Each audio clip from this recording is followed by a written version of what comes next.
Dear student, I hope that you are all fine. I am also fine. Today I present another class. It's my continuous delivery. Okay, I continue delivery on through online. Okay, in previous date I have present some class about the verbs. Today I present another class about the verb. Okay, that is principal verb. অর্থাৎ আমরা আজকে principal verb নিয়ে আজকের ক্লাসটা আমরা maintain করব। Principal ভার্বটার অর্থ হচ্ছে তোমার প্রধান ক্রিয়া। কেমন? প্রিন্সিপাল ভার্বটার অর্থ হচ্ছে কি প্রধান ক্রিয়া। ওকে, প্রধান ক্রিয়া। আরেকটা বাংলায় বলা যায় মুখ্য ক্রিয়া। কেমন? ওকে, অর্থাৎ প্রিন্সিপাল ভার্বের দুটো অর্থ, একটা হচ্ছে প্রধান ক্রিয়া অথবা মুখ্য ক্রিয়া। অর্থাৎ কোনো বাক্যের মধ্যে যে ভাবটা প্রধান ক্রিয়া নিষ্পত্তির জন্য প্রধান ভূমিকা রাখে। আরও বলা যায় কোনো বাক্যের মধ্যে আমরা যে ভাবটা ব্যবহার করি আর ওই ভাবটা দিয়ে যদি ক্রিয়ার অর্থটা যদি পুরোপুরি নিষ্পত্তি করা যায় তখন সেটা প্রিন্সিপাল ভার্ব। ওকে, এটার আরেকটা নাম রয়েছে ইংরেজিতে, সেটা হচ্ছে মেইন ভার্ব। এটার আরেকটা নাম রয়েছে কি মেইন ভার্ব।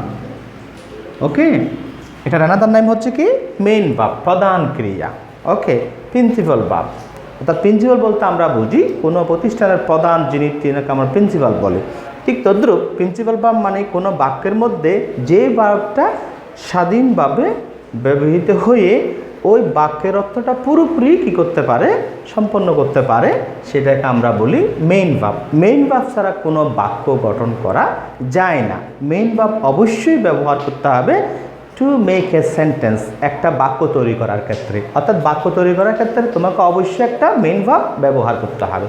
অ্যাকচুয়ালি কোনো বাক্যের মধ্যে, অর্থপূর্ণ বাক্যের মধ্যে, মিনিংফুল সেন্টেন্সের মধ্যে যে ভার্বটা আছে সেটাই মেইন ভার্ব। এক কথা আমি বলে দিলাম বিষয়টা। ওকে, আশা করি আমাদের মেইন ভার্ব নিয়ে আর কোনো ধরনের ডাউট সন্দেহ থাকার কথা নয়। প্রিয় শিক্ষার্থীরা, এই মেইন ভার্বগুলো আমরা বাক্যের মধ্যে ব্যবহার করি কী জন্য? বাক্যের মধ্যে ক্রিয়ার অর্থটা পুরোপুরি নিষ্পত্তির জন্য।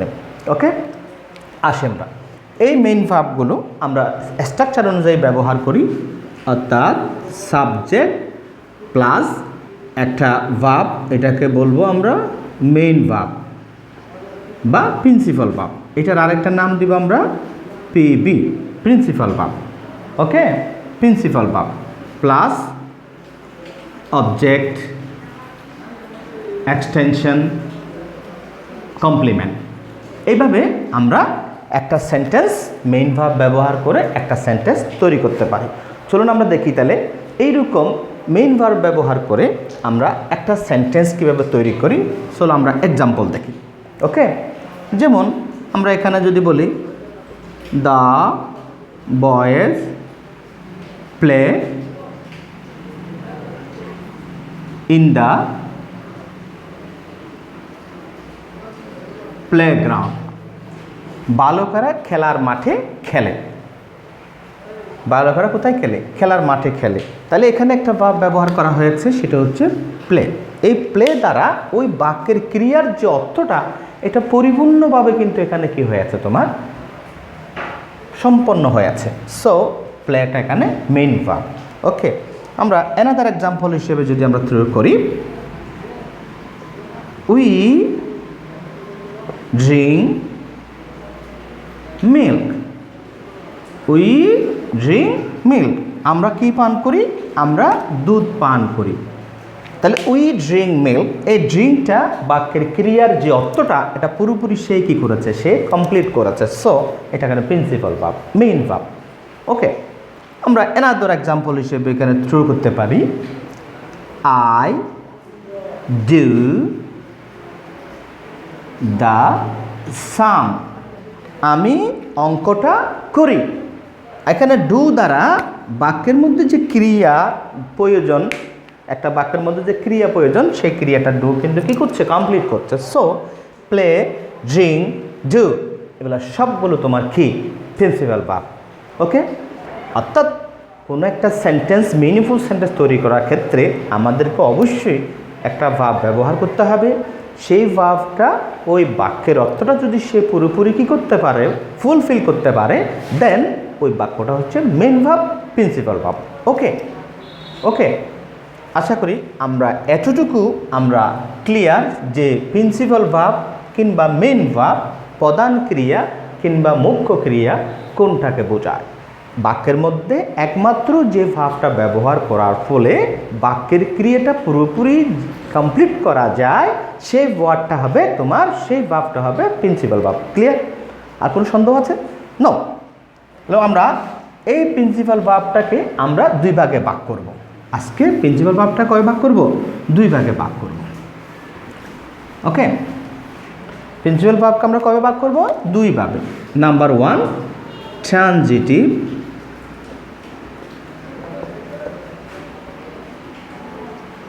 ভাব, নাম্বার 2 ইন্টারজেটিভ ভাব। ট্রানজিটিভ ভাব এবং ইন্টারজেটিভ ভাবের একটু বাংলা ইঙ্গিতটা আমরা, একটা বাংলা অর্থটা আমরা একটু জেনে নিই। ট্রানজিটিভ ভাবকে বলা হয় সকর্মক ক্রিয়া, আর ইন্টারজেটিভ ভাবকে বলা হয় অকর্মক ক্রিয়া।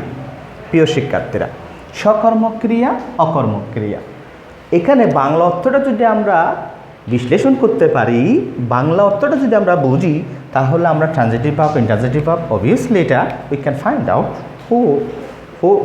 What is transitive or which one is transitive or which one intransitive, আমরা এটা কী করতে পারবো? ফাইন্ড আউট করতে পারবো। আমরা শুধু ট্রানজিটিভ ভাব বোঝাই সকর্মক ক্রিয়াকে, ইন্টারজেটিভ বোঝাই অকর্মক ক্রিয়াকে। দ্যাট মিন্স ট্রানজিটিভ ভাব হচ্ছে সেটাই যেটার মধ্যে কর্ম আছে, অবজেক্ট আছে, যেই ভার্বের অবশ্যই একটা অবজেক্ট প্রয়োজন হয়, অর্থাৎ যে ভাব তার ক্রিয়ার অর্থটা পরিপূর্ণ করার জন্য, বাক্যের পুরো অর্থটা শ্রোতার কাছে ক্লিয়ার করার জন্য সে একটা অবজেক্টের সাহায্য নিয়ে ওই বাক্যটা পুরোপুরি কী করে, ওই ভাবটা তার সেন্টেন্সটা তৈরি করে, তখনই আমরা ওটাকে বলবো ট্রানজিটিভ ভাব। ওকে, এবার ইন্টারজেটিভ বলবো ঠিক অপোজিট। যদি কোনো অবজেক্ট না থাকে, অবজেক্ট ছাড়া যদি ওই ভার্বটা যদি তার ক্রিয়ার অর্থটা পুরোপুরি কমপ্লিট করতে পারে, দেন আমরা এটাকে বলবো ইন্টারজেটিভ ভার্ব। সোজা কথা হচ্ছে ট্রানজিটিভ যে ভার্বের একটা অবজেক্ট আছে, আর ইন্টারজেটিভ যে ভার্বের কোনো অবজেক্ট নেই। এখন অবজেক্ট আছে কি নাই এটা আমি বুঝবো কীভাবে? আমরা জানি ক্রিয়াকে কী দ্বারা প্রশ্ন করলে দেন কি হয়, ক্রিয়াকে কী দ্বারা প্রশ্ন করলে যদি উত্তর মিলে, উত্তর পাওয়া যায়, তখন ওই উত্তরটাই হবে তোমার অবজেক্ট বা কর্ম। ক্লিয়ার? যেমন আমরা ট্রানজিটিভ ভার্বের একটা এক্সাম্পল থ্রু করি। কি এক্সাম্পল দেব আমরা ট্রানজিটিভ ভার্বের? We eat rice. We eat rice, আমরা ভাত খাই। উই ড্রিঙ্ক ওয়াটার, আমরা পানি পান করি। তাহলে এখানে যদি আমরা বলি আমরা কি খাই, আমরা ভাত খাই, আমরা কি পান করি, আমরা পানি পান করি, এই যে ক্রিয়াকে কি দ্বারা প্রশ্ন করার সাথে সাথে এখানে কিন্তু দুটা জিনিস চলে আসছে, একটা রাইস, একটা অবজেক্ট, এটা অবজেক্ট। তাহলে আমরা বলেছি সংজ্ঞার মধ্যে ট্রানজিটিভ ভার্ব হচ্ছে সকর্মক ক্রিয়া, যে ভার্বের একটা অবজেক্ট থাকে। অবজেক্ট আছে কি নাই সেটা আমি বুঝবো কীভাবে? ক্রিয়াকে কী দ্বারা প্রশ্ন করার পরে যদি উত্তর যদি ওই সেন্টেন্সের মধ্যে থাকে, সেটা অবজেক্ট, আর অবজেক্ট থাকলে ওই ভার্বটা ট্রানজিটিভ ভার্ব। ক্লিয়ার? ক্লিয়ার? আমরা কি বুঝতে পারবো? আমরা কি ক্লিয়ার? Transitive verb. ওকে, এখন ট্রানজিটিভ ভার্ব এটা লেখার ক্ষেত্রে আমরা একটা স্ট্রাকচার মেনটেন করতে পারি। ট্রানজিটিভ ভার্ব লেখার ক্ষেত্রে চলো আমরা ইন্টারজেটিভটা মুছে দিই। ইন্টারজেটিভটা যদি মুছে দিই তাহলে আমরা বোঝাই সহজে কীভাবে লিখবো। স্ট্রাকচারে subject plus verb plus object, এই স্ট্রাকচারে আমরা কি করতে পারবো? এই ট্রানজিটিভ ভার্বের যে সেন্টেন্সগুলো ট্রান্সিটিভ ভার্ব যুক্ত সেন্টেন্স আমরা মেক করতে পারবো স্ট্রাকচার অনুযায়ী। ওকে, এই স্ট্রাকচার মেনটেন করে আমরা ট্রান্সিটিভ ভার্বের সেন্টেন্স অনেক তৈরি করতে পারবো। কেমন? তাইলে আমরা এরপরে আরেকটা সেন্টেন্স আমরা উদাহরণ দিতে পারি। কেমন? কি দেব?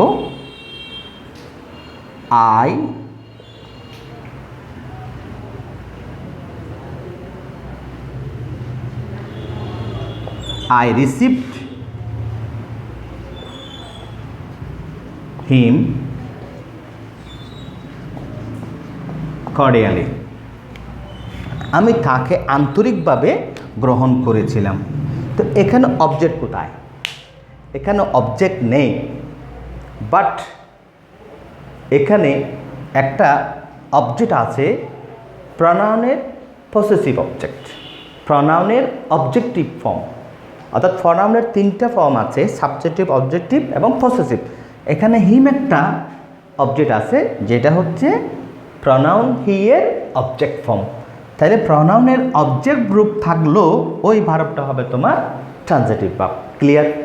আমরা কি বলেছি? সরাসরি অবজেক্ট থাকলে ট্রান্সিটিভ ভার্ব। ক্লিয়ার? কিন্তু যদি কোনো বাক্যের মধ্যে যদি প্রনাউনের অবজেক্ট গ্রুপ থাকে, এটা প্রনাউনের অবজেক্ট গ্রুপ, সো এই হিমটা থাকার কারণে, অবজেক্ট গ্রুপটা থাকার কারণে এই রিসিপ্টটা তোমার কি হবে? অবশ্যই ট্রান্সিটিভ ভার্ব হবে। ক্লিয়ার? আমরা এতটুকু ক্লিয়ার? ফাইন। এবার আমরা ট্রান্সিটিভ ভার্বটা ক্লিয়ার হলাম। এখন আমরা কি করতে চাই? আমরা পরবর্তীতে ইন্ট্রানজিটিভ ভার্বটা নিয়ে আলোচনা করতে চাই। ইন্ট্রানজিটিভ ভার্ব, ইন্ট্রানজিটিভ ভার্বটা আমরা কিভাবে লিখব? একটু নাম্বার 2,